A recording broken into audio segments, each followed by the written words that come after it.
Southern California's best rock, 95.5 KLOS Los Angeles. This is the Takeover with Mr. Andy Summers.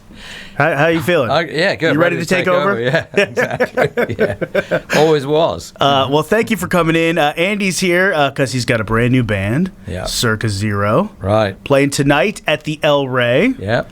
Can you buy tickets to this show still? I hope not, is what I would say to you. But who knows? Yeah, this is our debut show. I'm very happy to play at the El Rey because I think it's one of the better venues in LA. And, it's very exciting for us. We've been working on this for a while, but this will be the first show ever tonight, the world premiere. So we're expecting to have an exciting time. So people are going to show up tonight. They're going to see you guys on stage, and of course, everyone just sort of thinks it just happens, But how much work was it to get the new band together? Yeah. Well, it's always work, and because we're all perfectionists, so we've got to get it right. But Rob, Giles, and I spent some time making probably about 10 months putting all these songs together. One of which you'll hear today, and of course you'll hear all of them tonight.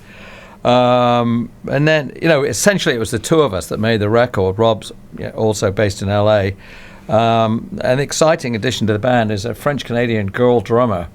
I'm a sucker for a girl who drummer. we discovered on the internet, and she's phenomenal. She's here. We've been rehearsing all week, ready to do this. So tell me what that was like real quick. So you're watching YouTube videos and you see this girl and you find her number? It was one of those weird things because Rob and I have such a strong vibe between us in a sort of a comfort zone where, we pretty much agree on everything. We have a great musical chemistry. And then, strapping someone else into the band was sort of an odd concept. How to get another guy in and it's not going to upset this great balance we have. And, it's one of those, it's sort of funny, actually. I think we've had 3 different guy drummers, and we told them all they had the job, and then we sort of told them they didn't have the job. And then that's why I wound up here. It's a bit brutal, it's a bit Spinal Tap. And then I think we was kind of thinking about it, and Rob sort of, what about a girl drummer? I don't know, do they play like guys? And it literally found Emmanuelle on the internet, and she had several videos on YouTube, and we were really impressed with her. Her fantastic technique, great, and we got in touch with her. It was just really a very modern world, and she sent her the tracks, and she was very responsive, and she came to LA. She lives in Montreal, where she's been trying to move to LA anyway, and she came and played with us, and it was like, within 5 minutes, we went, man, this is the one. I love the instant chemistry is the best, and there's just nothing like when you have a woman who's hitting the drums and hitting it hard. She's good, man. Sexy. I mean, she's got more technique than a lot of guys. Tremendous chops, really a great player. All right, well, you picked a song out for us that's got some of that male-female chemistry. We're gonna play a little Fleetwood Mac. Yeah. This is the Chain. Anything you want to say about this? Well, track? I have a certain affection for Fleetwood Mac because in my musical career, I sort of started off in the early days with not actually in the same band, but often playing on the same night along with Mick and John. I've known them all my life, and of course. In the span of time, it was great to see them become the sort of classic Fleetwood Mac, as they're called. And, I got to say, I'm a bit of a fan of Fleetwood Mac. It's much more pop than what we did. But I think the sort of pop sensibilities in that band were always set off very well by Lindsey Buckingham, who was a great guitar player and somewhat underrated, I think. I think he brought a lot of really good stuff. And particularly this track that we're going to play now, I think, really shows his talents. Yeah, I think he really kind of sets it off there at the end, which is really absolutely great. You got some of Lindsey Buckingham there at the end. He's got that interesting style, the way he plays with his fingers. Are you a big guitar technique guy? Does somebody doing something like different like that really get to you? Yeah, I certainly... Lindsey always had something. He's got a lot of that finger picking, almost kind of folky style, but he's very good at it. And then he's got his sort of intense leads that he does. He clearly was a major force in putting the whole Fleetwood Mac thing together. Right. And I kind of wanted to ask you about that because your style is a really distinctive style, right? When you hear you playing guitar, you tend to know who it is. Was that something that you always sort of set out to do, or does happy accident? I think that one hopes to arrive there because certainly, a lot of the information I got was as a kid, trying to be a real player was you must find your own voice. Christ, it sounds so daunting. What the hell is that?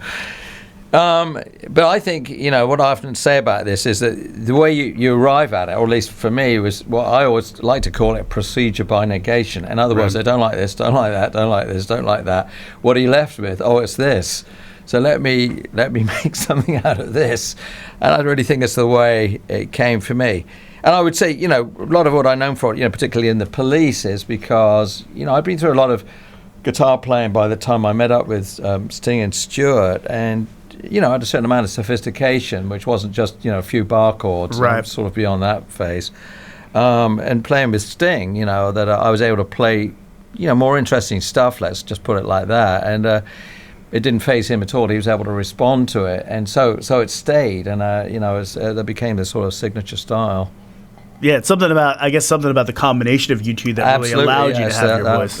Rare chemistry. All right, well, let's talk about the new combination, because you've got a new band, Circa Zero. We're going to play a track from that now. Yeah. And you're, I can tell you put a lot of work into it. You're in love with this new record, right? I'm very excited about it because, I met Rob Giles, and, we, little story, we met I saw him at a gig that he was doing, and wow, I'd really like to get together with that guy, and spoke to his manager, and he came down to my studio in LA a few days later, and the usual thing to musicians who never played together is we talked for a while, and then we got a couple of guitars out, we started playing. I knew within a few minutes, like, oh man, this guy's got it. The chemistry's there, and it's it's something you can't even articulate with words, really. It's a musical thing, groove, feeling, all that, and it was there very quickly for me. I think Rob felt the same way, and I think by the end, a couple of hours later, we've got to make a record. Yeah.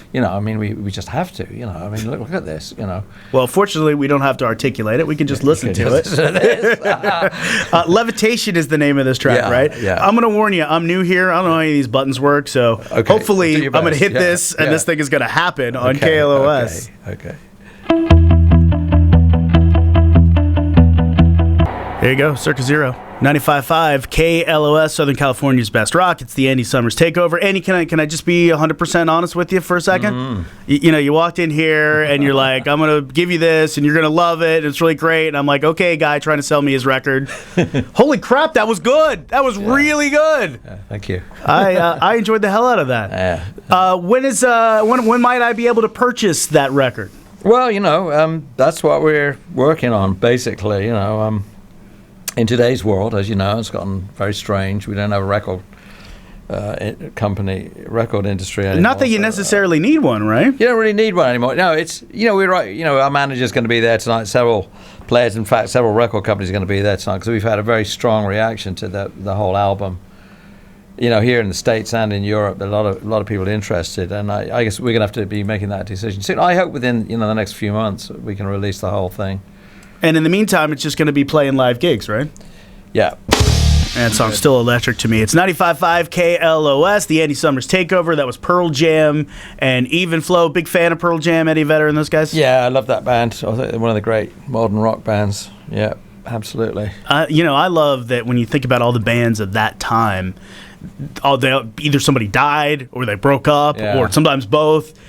Pearl Jam still together, and with the exception of they've had a few drummers, but basically the same guys through that entire time. Yeah, no, it's great. I know the whole story, and I love Eddie. I think they're great. They're great players, and they came out of that incredible surge of energy in the early '90s up in Seattle. They're the real thing. Yeah. Do you find yourself staying on top of when there are surges of energy in music these days? There's something really exciting happening. It's such a vast field now. There's so much of around, but you pick and choose. I don't listen to every band that comes out, but somehow you get to hear certain things and go, all right, there's a few current favorites, and there's the old classics, of course. It's hard. There's so much music out there. And there's a lot of bad stuff too. Yes, there is. That's what's gonna. I always feel like 10% of music is great.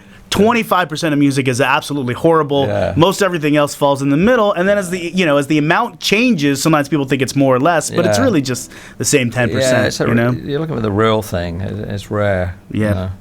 It doesn't seem to matter what genre. It's always rare. Always rare. Right. All right, we've got a couple questions from people on Facebook. You mind taking a few of those? That's fine. So Keith wanted to ask, what Police song are you most proud of? Message in a Bottle, probably. Yeah. To me, it's the sort of quintessential Police track. Mm-hmm. Yeah. Do you have just everything came together on that one track, you know, and it was fairly early on for us. But I think we really established something very strong with that. Yeah. And do you have a like a Circa Zero song now that you're most proud of? Boy, I love them all. I mean, I don't want to say most proud because that sort of means the others aren't as good. But, I do love Levitation. There's just a lot on here. Can you say this is golden? Yeah. Great track. Jacob wanted to know, do you prefer the original Don't Stand So Close to Me or the rewrite that you guys did? No, I prefer the original. Absolutely.